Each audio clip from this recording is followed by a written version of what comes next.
I thought no one would ever be as good a Joker as Mark Hamill. He is, he's the Joker. And then I saw Heath Ledger, and I thought, oh my God, he's not better than Mark, but he's just incredible. I mean, he's in a different way. They were both incredible. So it's the same with Batman. There have been so many different takes on him. And each one is valid. Each is just a different actor's take on the character. Now, for me, Michael Keaton and you are the only ones that are valid. Oh. You're a man of infinite taste. Now, Kevin, you're not just saying that because Adam West was just here, are you? I like what you're doing, young man. Anyone else? No? On the topic. Hard pass. So, since you are all voice actors, what originally drew you to do voice acting? I know you all have a different past or coming into this field. Well, I think a big misconception is that voice acting is that much different than acting, and that it's like making funny sounds. Voice acting is acting. Yes. And you're inhabiting a character, and you only have your voice to color that character. So, in a way, it's a little more complicated. You don't have your body, like on camera, to tell the story. You only have your voice. But if you goose it too much, it becomes cartoony and unbelievable. So it's a funny line that we walk to just, you don't pay attention to this. What are you talking about? That's natural, bruh. But it's acting. Everyone says, what's the secret with voice acting? I say, voice acting is acting. It's creating a character and coloring it with just your voice. And some of the best directors in the voice acting business will be the first to echo what Kevin just said. They'll be the first to say it's acting first, then the voice second. Anyone else? No?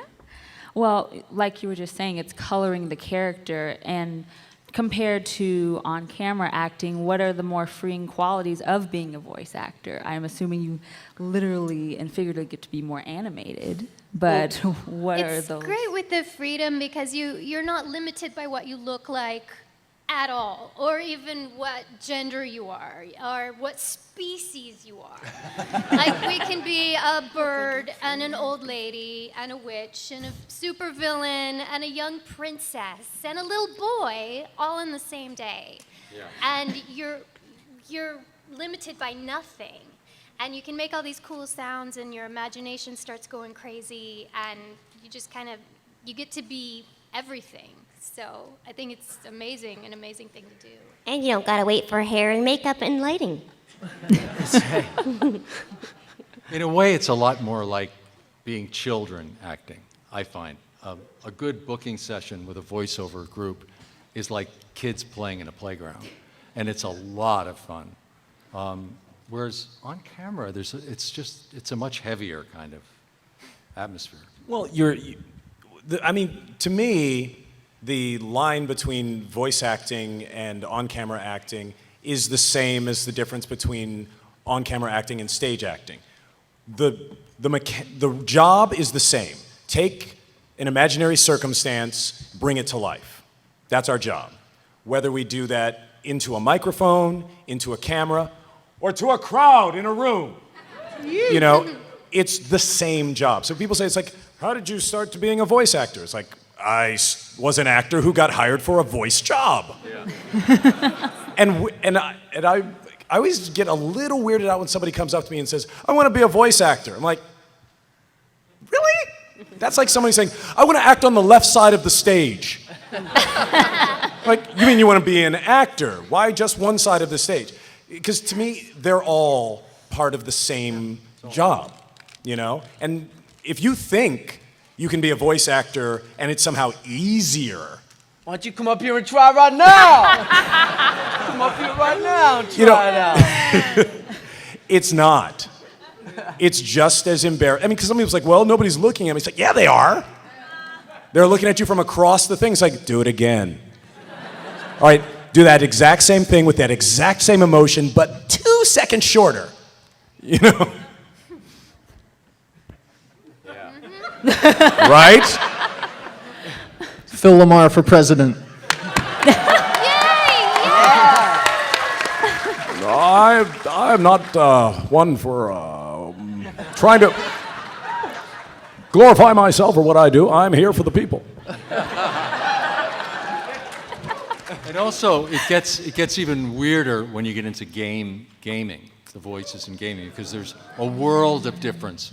When you're doing the episodic stuff, we're all acting together. It's like a radio play. You're all together. There's a lot of interaction. You're being fed by the other actors. So one reason Mark and I work so well together is we both have a big stage background. We both love working with other actors, and we love to feed each other. And there's a trust there. When you do a game, because of the mechanics of the way games are built, you essentially have to be recorded alone. So, like the Arkham series, in Arkham Knight, there were, yeah, thank you. Well, you don't know if you realize, in Arkham Knight, there were 37,000 lines of dialogue that had to be recorded. It was like recording War and Peace. Because depending on the way the game was played, all those different avenues you would go down, all those different line readings had to be recorded. And they all had to be recorded separately.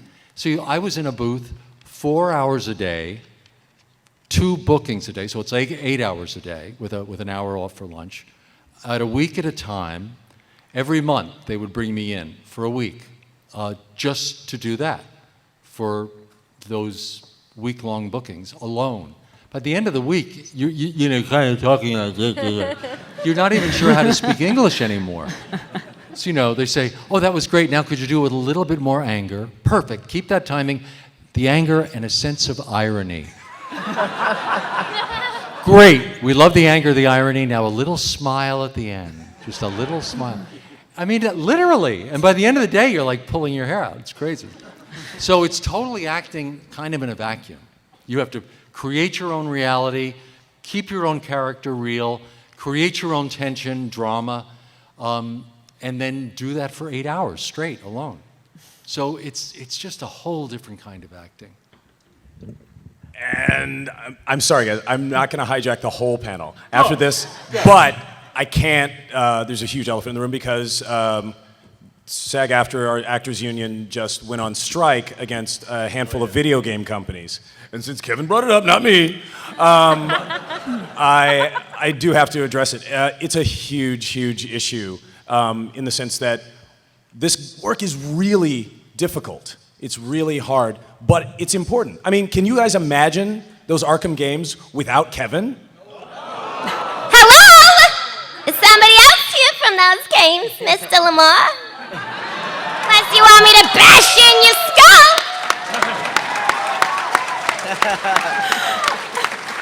It's so weird coming out of Raven, though. Mama? So the truth of the matter is, actors don't want to not work on those games. We're not trying to bankrupt the video game companies. All we're asking is that when a game is great and people love it and spend a lot of money and make, you know, $700 million for the company, that they kick a little bit back, you know, to the people who helped create it. And their big argument is, well, if we pay you, we'd have to pay the programmers. Yeah.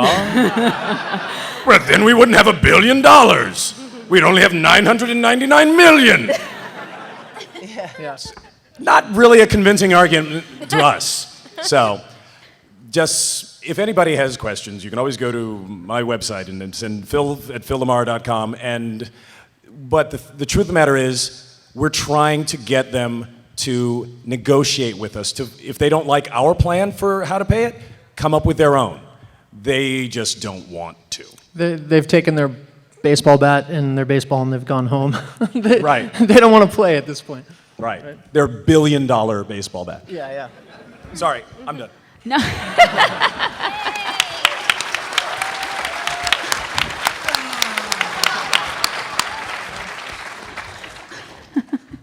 Well, voicing these characters, whether it's on TV or through video games, all of your figures have been in comics for years. And Batman is over 75 years, and all of these characters have rich histories in comics.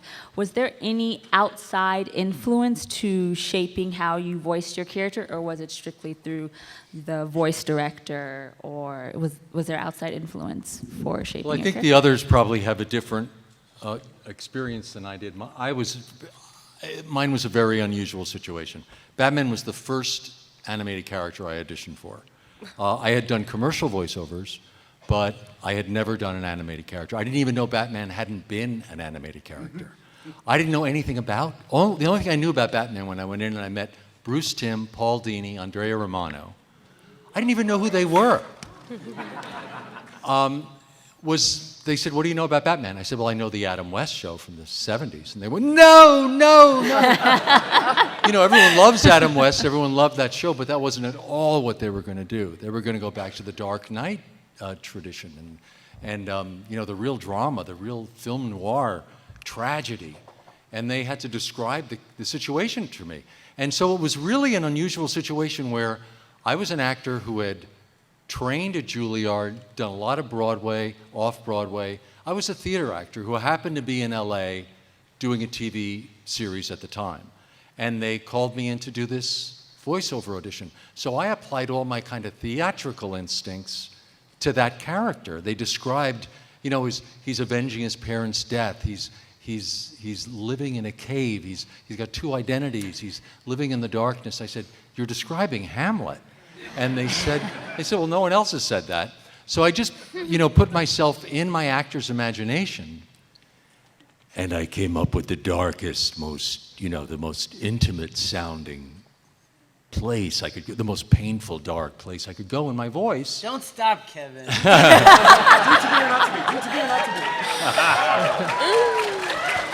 And it just, you know, they basically hired me on the spot, but they'd seen 700 people. So that was just a fluke. It doesn't happen that way. That's weird. It happened to me, bro. Did it? Yeah, my first audition was Beast Boy. And the same casting director and voice director, Andrea Romano, was in the room when I walked in. And I didn't know who Beast Boy was. Did you know who Andrea was? I didn't know who Andrea was. It was my first audition. That's the same situation. Dude! I thought I was so special. You're not alone, bro. But nonetheless, yeah, I think these are all veterans right here. They've been doing it since you were little. Yeah, I actually did know Andrea. I'd worked through her many times. I started out as a kid actor, so I'd done a lot of shows with her. You had an in, bro. What's that? It's all family ups. Scotty's the most talented dude ever, by the way. And I came in for the audition, and like Kevin, I knew the Adam West show, and they said, no, we don't want that. And so I kind of did my take on Robin, which was a 15-year-old kid, and Andrea said, why don't you add a little bit of Clint Eastwood to it? So suddenly Robin had a little bit more of this. So I thank Andrea Romano for that.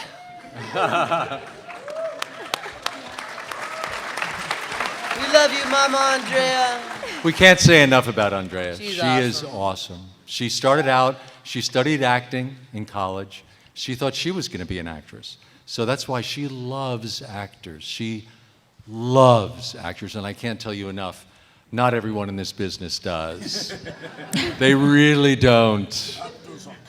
Yeah, exactly. And also, with so much stunt casting, as they call it these days, which is where they take an on-camera celebrity and put them in a voiceover role, Andrea is one of the few directors who will fight for an on-camera celebrity if that person is the best one, in fact, for the role.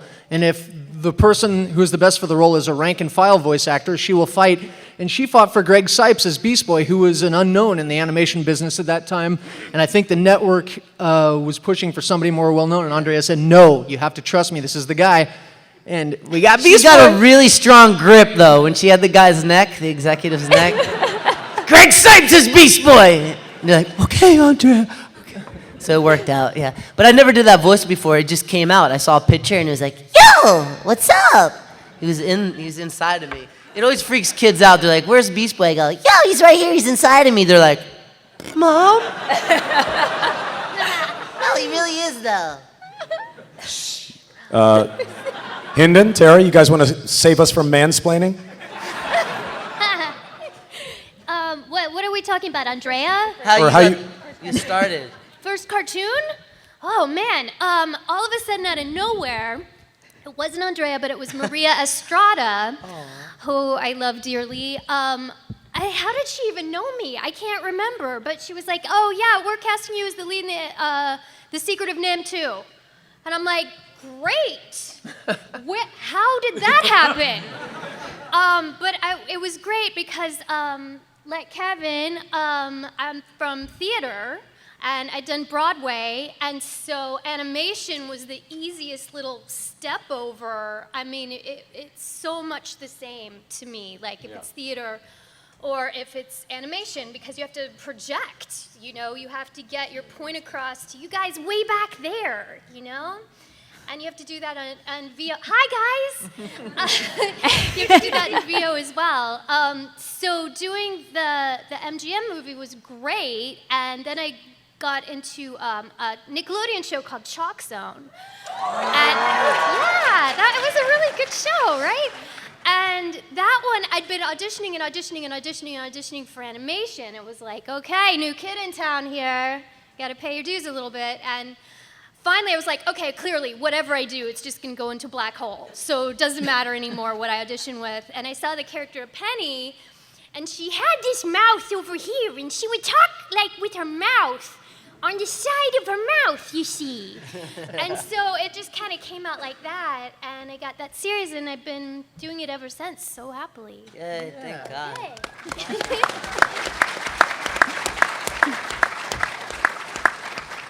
Tara, what were your influences, or where did you begin? I mean, you've done so much. Yeah, it's my turn. Stop talking. Well, I knew when I was 3 or 4 that I wanted to be singer, dancer, actress. I didn't know animation was going to be my main source, but I grew up in Toronto, and when I was 13, I auditioned for a little show called Hello Kitty. It was also my first animation audition. Hello Kitty's Fairy Tale Theater is proud to present The Wizard of Oz. And that was my first job, and the rest is history. Yeah. It was your first franchise? That was my first franchise. That was my first title role. But the funny thing about that is I actually grew up in a toy store and a candy store in Toronto, and my family was the first to import Hello Kitty into Canada. My dad would be like outside in like the furry suit. Oh, no. Yeah, I have pictures of me like as a little girl with him in the Hello Kitty costume. Yeah. Relax, not that kind of furry, okay? It's my dad. So, anyway. It was pretty cool to see her just sign furry suit over here. Do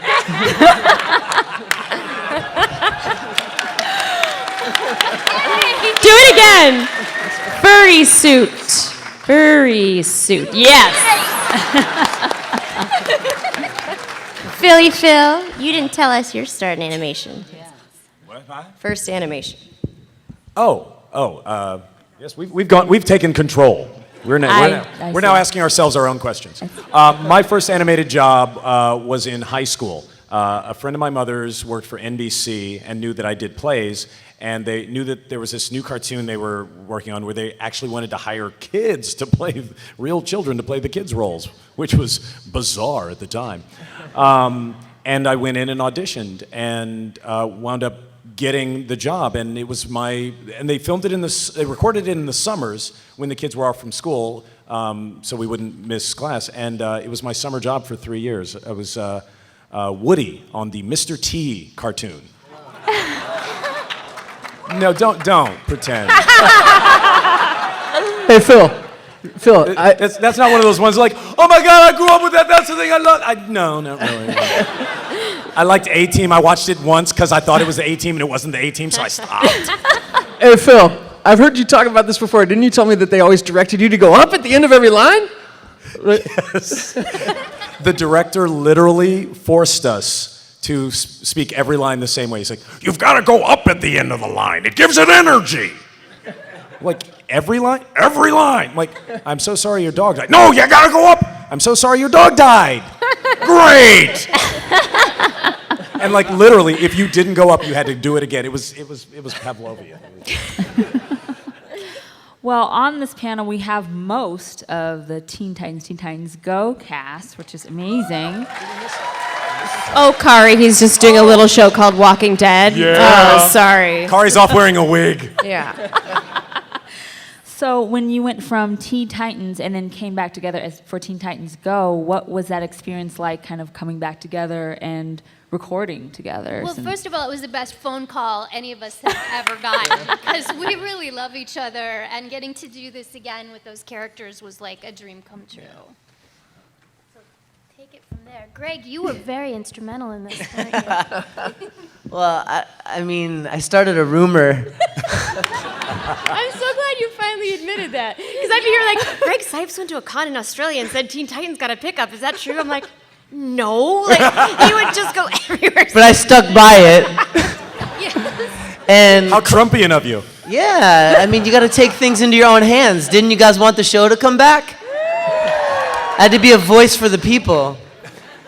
So the network received more fan mail, physical fan mail for the show to come back than any other show in the history of Cartoon Network. And they started to play with the idea of bringing Teen Titans Go back, and they started with a couple shorts that were really funny. And then we got the call for the series. And now we get to have a lot of fun. It's like, Before you started the rumor, though, that we were coming back, Greg and I were working, periodically we'd get flown up to San Francisco to work on these My Sims games, and this car would pick us up from the airport, and we'd be driving off to where we record these games, and in the car, Greg would look at me and go, "Hey, brother, we got to agree, Titans is going to come back." He's like, if we put the energy out there, it'll happen. And I'm like, right on. Why don't you manifest the lotto for everyone in this room, okay? what's the numbers? What's the number? That's your job. Oh, yeah. Do you have a favorite incarnation, either Teen Titans or Teen Titans Go, or do you love them both equally? Because they're both different in tone, and even though it's the same characters, clearly, it's a I'm little still waiting for different. season 6. You trying to Did start that for the something? applause. No, I didn't. I love our original You show, like too. Go better. I do like both better. We like both better. Yes. I just like, yeah, both. Which do you like better, the one before or the one that's paying you now? No, it's like, do you like your right hand or your left hand better? Honestly, it's impossible to separate. We're the just two. happy they kept the same cast. But actually from like a, you know. Because sometimes they change things. But Comedy. like from a story standpoint, I would love to do season 6 because I want to know what's going to happen with Trigon and Slade, and that would be amazing. Yeah, but I would never want to give up doing Go because we have so much fun. I love the creative freedom that we all have, and I love the brilliance of the writers and the executive producers and their ability to really let us go We wild. could do both. We could do the original in the morning and Go in the afternoon. when And we're then a silly. live action show. And then a skate on ice. And then Titans on ice. Yeah. Tara's already dressed. I'm ready to go. I just need some skates. Preparation meets opportunity. Haven't we all learned that already now? Each member of the Titans brings their own essence and their own reason why the whole team works together. How through your voice acting, do you evoke that character's persona? Or when you go into the studio, how do you prepare, I guess, to bring that character to life? Is there a unique quality that you're like, oh, I'm thinking this in my head, and that is what I want to bring to the character? Greg, totem animal? Well, I feel like Kevin said, he's like, it's about being a child. It's about tapping into your innocence. And I hang out with my dogs as much as I can all day long, every day. And I hang out with my son, Wingman, and Mama Shadow, and I prepare for Beast Boy. I swear, they just, you know, it's all about having fun and being wild and free, you know, and being a vegan. Who's a vegan? Raise your hand. Yeah, that's what's up. If you were cool, raise your hand. Raise your hand if you're cool. But you gotta be a vegan. I'm just playing. I prepare by eating waffles. Hi. Waffles, waffles, waffles. Waffles, waffles, There it is. waffles. Starfire always cheers me up. Like, if I'm in a bad mood or something, she's so full of air and joy. And just this one phrase, which I always say, is like, hello, wonderful friends. And the thing is, that line was never in the original show. Like, I made that up because somebody put me on the spot at a convention. Like, talk like Starfire right now. And I'm like, hello, wonderful friends. And then now the guys and Go put it into the script because I've been saying it so much at conventions. So now it's Starfire's thing. That's what you do too when they check our levels. The engineer gets levels before we start recording, and you always do your warm up with that, right? Yeah, sometimes. Hell, it is raining today. It is wonderful. Oh, I like Greg's mic check. I was Do just your gonna mic ask. check. I'm sure Phil, what's your go-to mic check? Because every session we go to, we put the headphones on. They're like, "Okay, give us a level," and then we give them a level. Like, what's your mic check? My Justice League mic check was always, My name is John Stewart, Green Lantern of Sector 2814.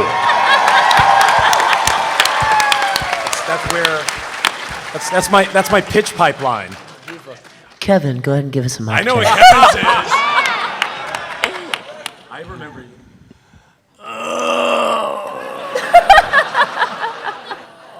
Andrea. Oh, Andrea. No wonder you got the role. Now this kind of goes for Beast Boy and Mikey, but I go, microphone checker, 1, 2 checker, chickity check yourself before you wreck yourself, booyakasha!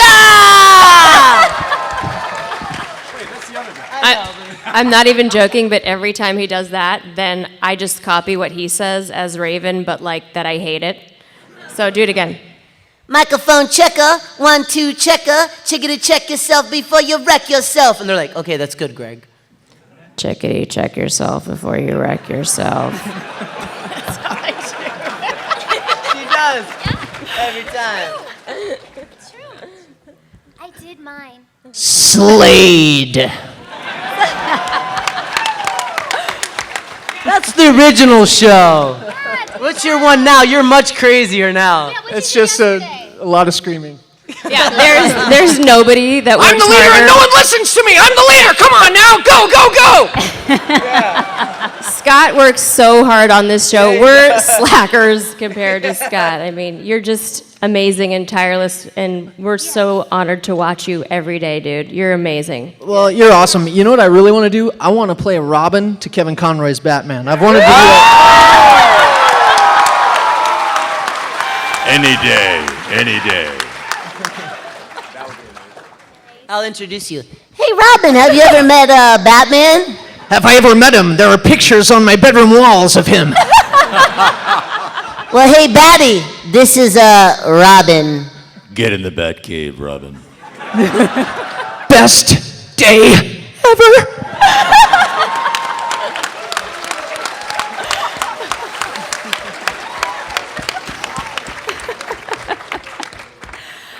From working with these characters, and this is for the whole panel, do you see, after working with them for so long, do you see a little bit of yourself in them? Can you relate to them at all in certain ways in the character's personality?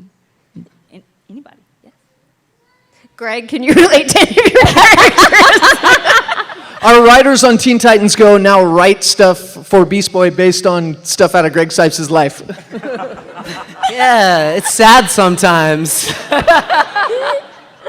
No, but yeah, well, I feel like you absolutely get to influence your characters a lot, and the characters wind up influencing you a lot. Specifically with Beast Boy, you know, he wasn't a vegan or a vegetarian until they learned that I was, and it just made sense to make him into that kind of character. But also, just, you know, we all love music, and the show is so musical now because we love doing the song so much, and they let us, you know, come up with song ideas and write them and produce them and just be so, you know, involved in the creative process now. We get to bring a lot to our roles, you know, especially on Titans.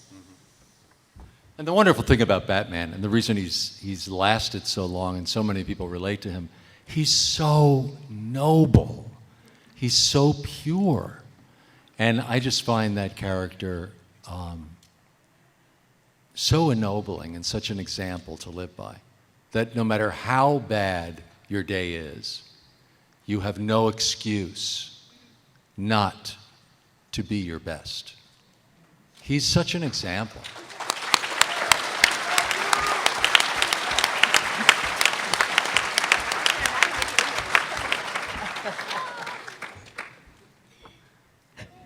Talk some more, Kevin. You're so peaceful. I'm just like, just want to be noble. Characters that, do you have any characters that you personally relate to or see yourself in the characters you voiced? Actually, it's funny because I mean, I've done a lot of superheroes, and I think actually to this day, the one at the time and still now that I relate to the most personally is Static.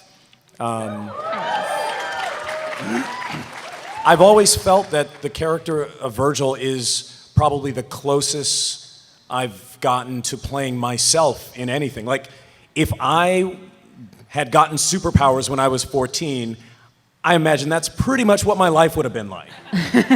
You know, I mean, it's like I would have been, you know, struggling to do what's right, but at the same time, I gotta get my homework done, and you know, and Richie's always trying to tell me something that's not important, but you know, and my sister is so annoying.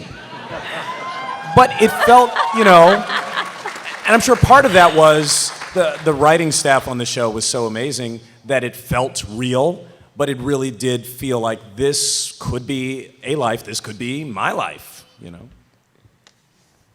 Since we have now 2 Harley Quinns on the stage with us, I have to ask you both about what was your experience voicing Harley in Arkham City, Arkham Knight, and Assault on Arkham, and kind of where did the inspiration come from? Was it from comics? Was it from animated series Harley? How did you form your Harley? Okay. Well, it's weird. I was a teenager doing this show called Gypsy, and I played this kid that was like, it's a real-life theater with a real-life stage! And it's like that kind of gun molly kind of thing was always with me, like, weirdly, because that was before Harley Quinn even existed. And Andrea Romano was the one that was like, Harley Quinn, we have this show called The Batman, and I'd like you to audition for it, and I'm going to set it up so you audition 5 minutes before the session. So they'll probably just love you, and you'll just stay and do the session. And fortunately, that happened. But in the prep for that, she was like, watch Born Yesterday.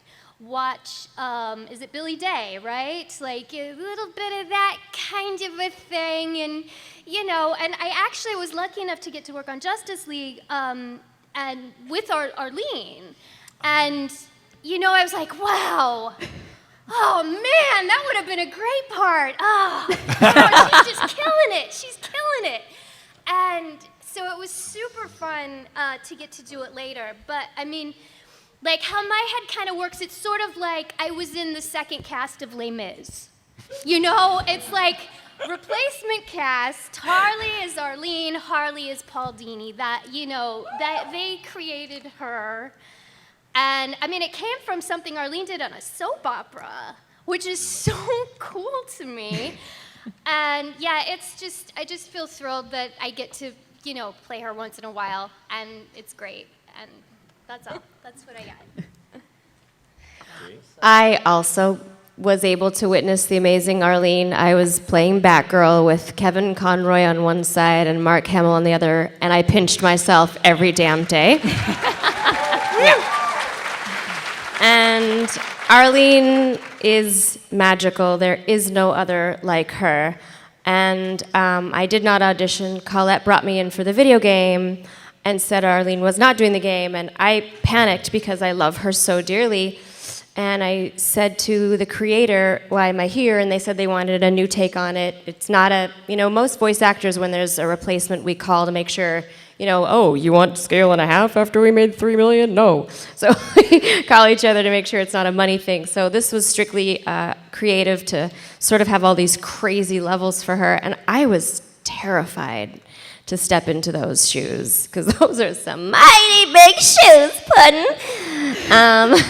And I'm just honored to have played her alongside Kevin and Mark again.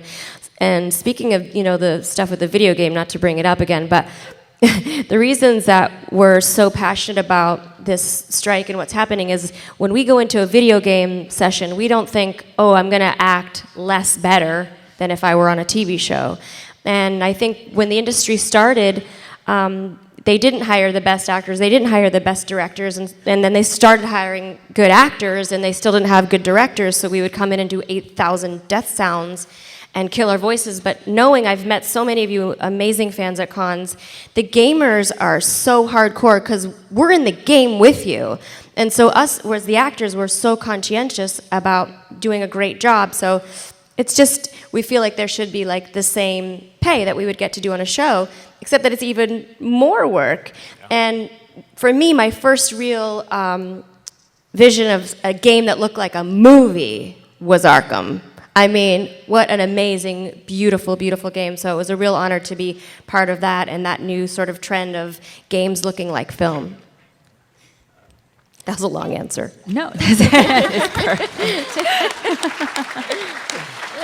Now, Kevin and Phil, you've worked as Batman and Green Lantern on Justice League, and how was working on that show and the dynamic with the entire cast, with the entire league? Because I know for a lot of people, that was a huge introduction to all those characters on that show.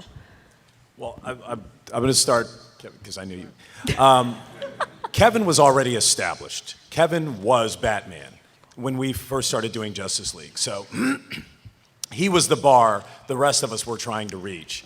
And it was great because I think Bruce has like a bass fetish.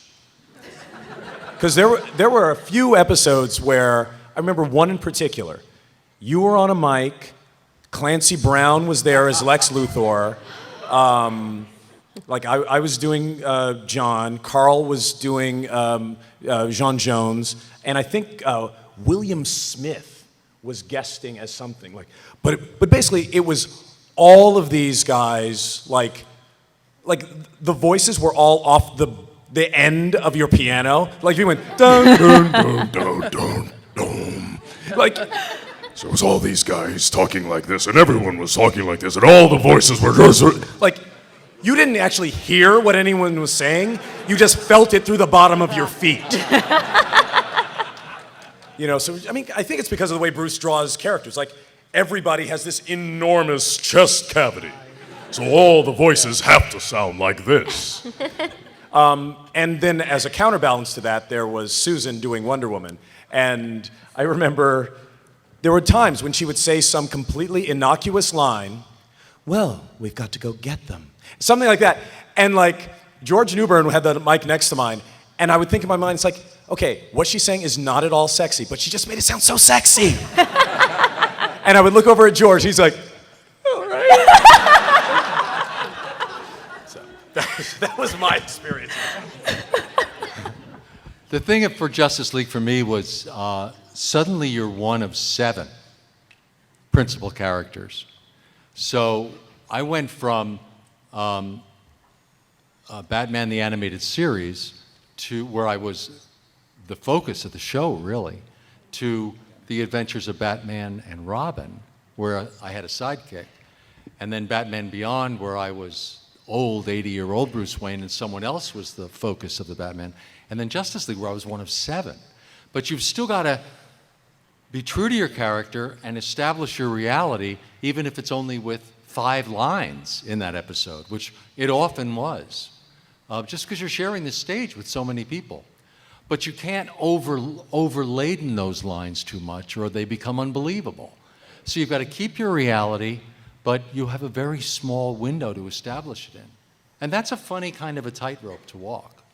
So that was the challenge for me of doing Justice League.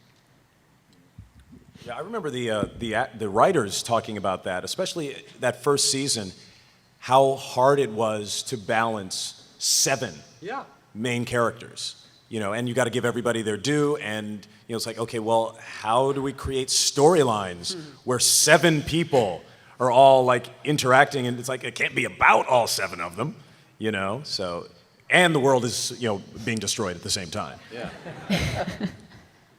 Well, I want to ask a couple more questions, and then we'll open it up for a couple of questions from the audience. But do you have a favorite episode or fondest memory of voicing your favorite characters, your favorite DC characters? Do you have an episode in mind? Well, it's funny. My favorite episode is the Manhunter episode of Justice League. And that's just because I'm an old-time comic book head. You know, I'm a fanboy, and that is the one time I've gotten to say the oath. So, you know, what else am I going to pick? My favorite episodes were Perchance to Dream and Dreamscape. And both of them are because, you know, I got to play multiple realities in the same show. So for an actor, it's just a lot of fun.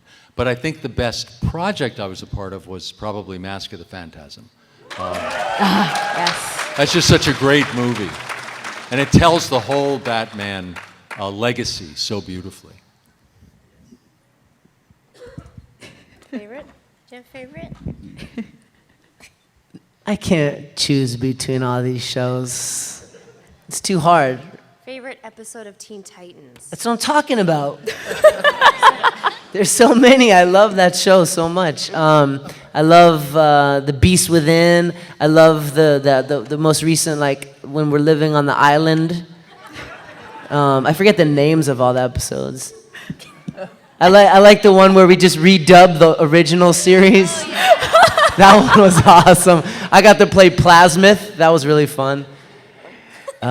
Yeah, I mean, I could keep going. Yeah.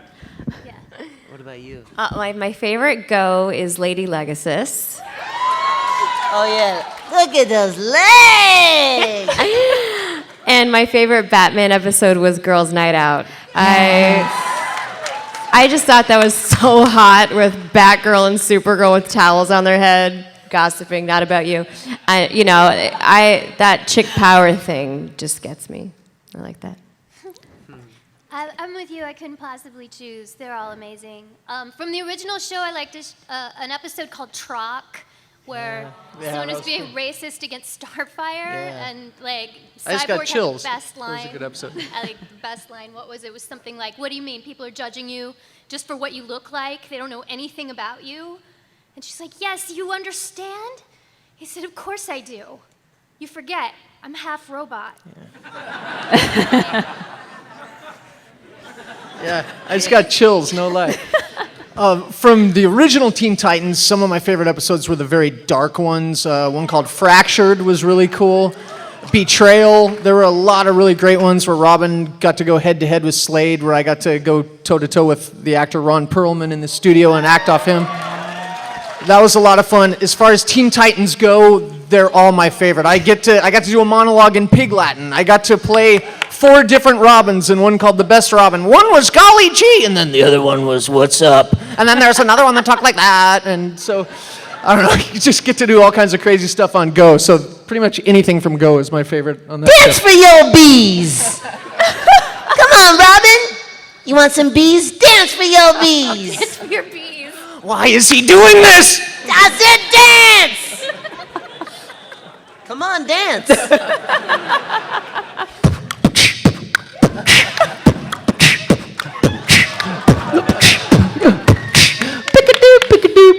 That just gets you 1 bee, bro. Did you see the signing when you were doing that? Did everybody watch the signing? Do it again. Watch the signing, girl. Do it again. Watch the what? The girl that's signing. Oh.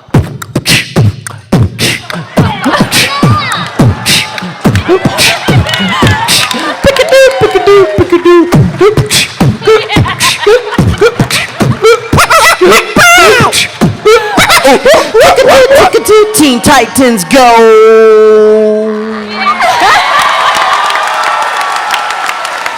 You are awesome.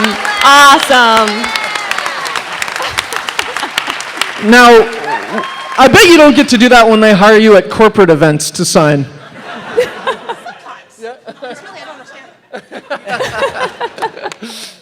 Okay, I think we have time for a few questions. So if you have, okay, yes. You. Okay, so I'm sure I'm not the only one here, but Justice League Unlimited epilogue. How was it like for you two in particular just to do that gut-wrenching Oh, part? that's Ace, right? Yes. Awesome. How was that for you to like just pull out, like get the tears rolling on everything? How was that? Oh man, Kevin, do you remember? What? Okay, see, the thing is, I can't even remember if we were in the room together. Were we? We weren't. That's right. We were not in the room together. So, yes. You just have to imagine it. You just have to feel it. And Andrea was reading with me, and so, it was right there. And just, it was just like, keep it simple, simple, simple. If you guys, do you know what we're talking about? Like Ace died? Yeah. Okay. Thoughts? Kevin agrees. Yeah, I agree. Oh, he agrees. Okay, you, right there. Yes. Thank you so much.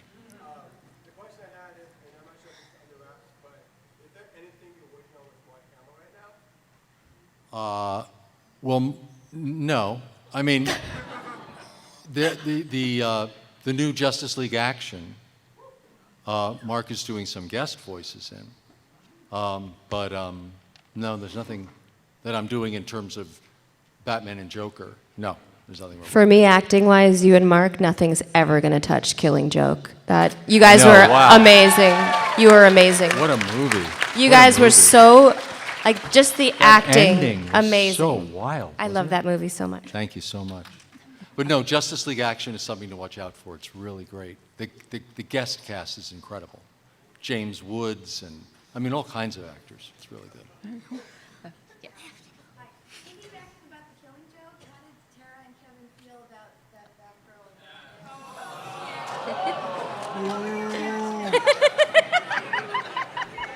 You knew we were gonna get that question, right? Wow.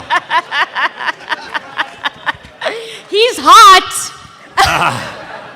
It was very hot. It was very hot. Look, that's, he's a man. That's the thing about Batman. He's And not she's a a super. grown woman. Yeah, he's not a superhero. He's a man. And they're not related. And he's hot. He's had these passions. That's what I loved about Mask of the Phantasm. He begs his parents at their grave to release him from the oath that he made to them because he's fallen in love with Andrea, this woman. And he suddenly discovers love. And I love that about the Killing Joke, is that there's this passion. And you remember, this is a man with passions. And It's your coworker's daughter.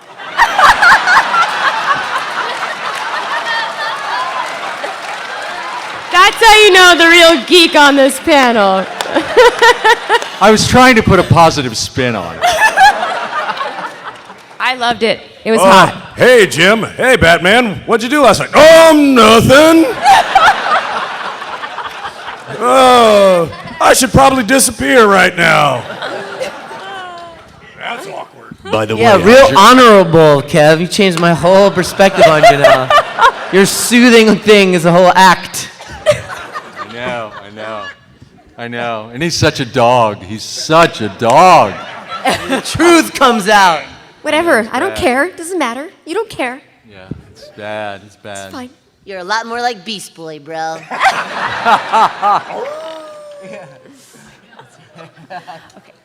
Yes. I have a question for the whole panel. You kind of have all of your more iconic voices. What are some voices that are the furthest from your own that you can remember, and could you do them for us? Whoa. Well, one of my favorite roles that I've ever done was a short-lived primetime show called Mission Hill. And I did the little nerdy brother, Kevin French, and that is pornography, and it is not to be viewed by minors. Bling bong, bling bong. I don't remember. Thank you. The furthest from mine would have been Terrence, probably. Oh, right.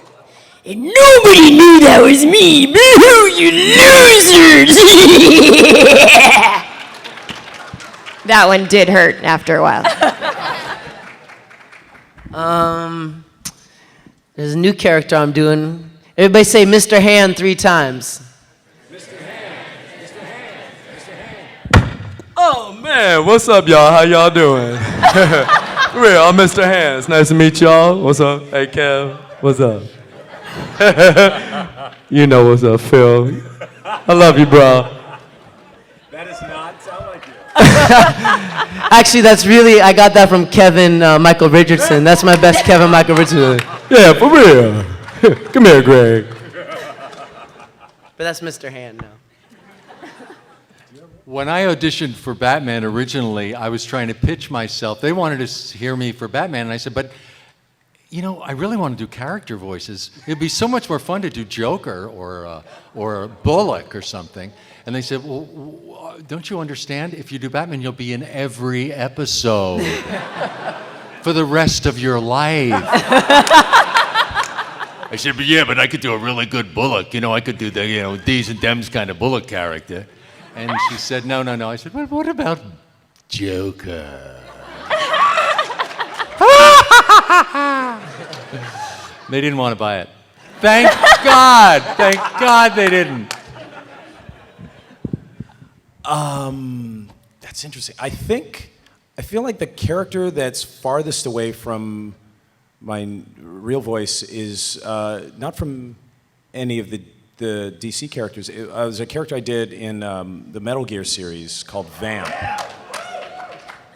which was it was described to me as vaguely Middle Eastern European, but not any place specific.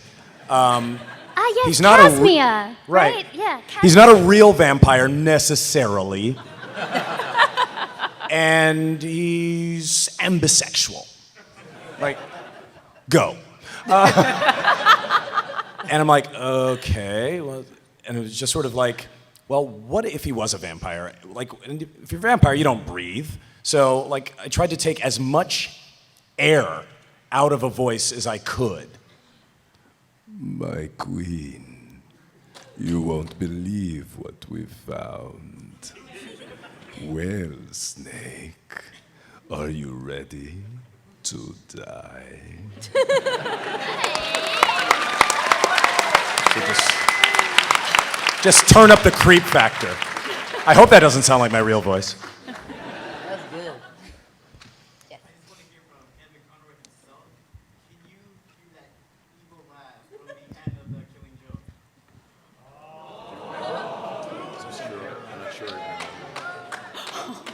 I'm not even sure I remember to tell you. When you're in that situation, things come out organically. Do it, do it, do it.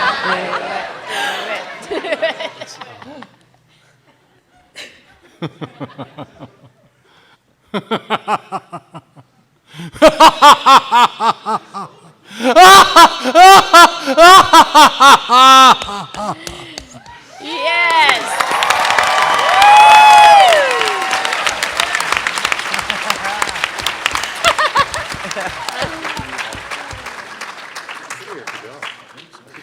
I think I have one more question. Okay, you jump. Okay, I love all you guys. And first, can we give a big hand to Tara for dressing up as Raven?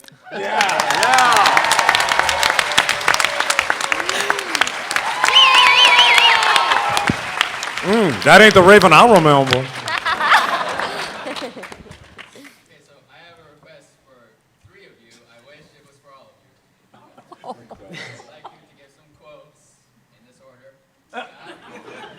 He's so bossy. I feel like a very expensive escort. How much did you pay for this ticket? Turn the lights down. I have 3 examples. Okay, Scott, I grew up in a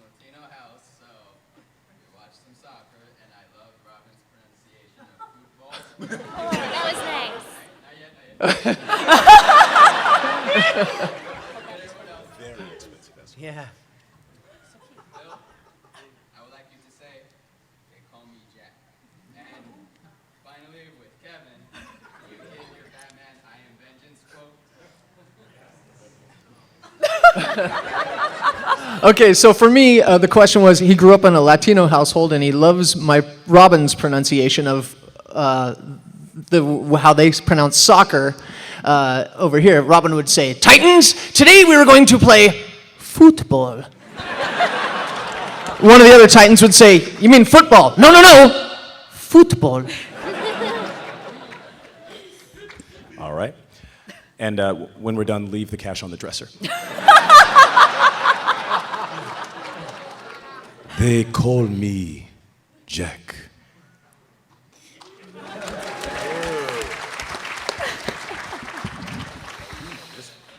I am vengeance. I am the night. I am Batman!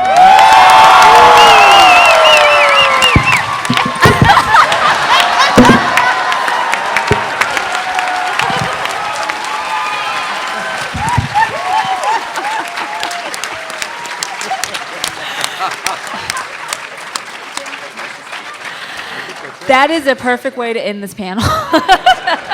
So I want to thank everyone for coming to the Voice of the DC Universe and all of our panelists. Blessings, blessings, peace, love, and animals.